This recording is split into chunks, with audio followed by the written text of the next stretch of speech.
స్వాదిష్టాన చక్రము. ఈ స్వాదిష్టాన చక్రము మనకి ఆరు పెటల్స్ కలిగి ఉంటుంది, అంటే 6 ఆకులని కలిగి ఉంటుంది అనమాట. ఈ స్వాదిష్టాన చక్రం వచ్చేసి మనకు దీనికి జలానికి ప్రతీక, మూలాధార చక్రం వచ్చేసి పృథ్వీకి అంటే భూమికి ప్రతీకగా మనం తీసుకోవచ్చు అనమాట. తర్వాత ఈ స్వాదిష్టాన చక్రము జలానికి ప్రతీకగా తీసుకోవచ్చు.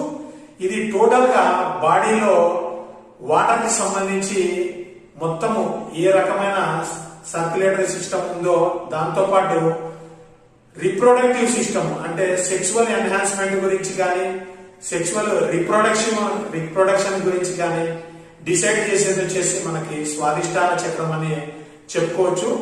ఇది టోటల్ గా 6 పెటల్స్ కలిగి ఉంటుంది. బాడీ మొత్తానికి ఈ 6 బ్రాంచెస్ ద్వారా తన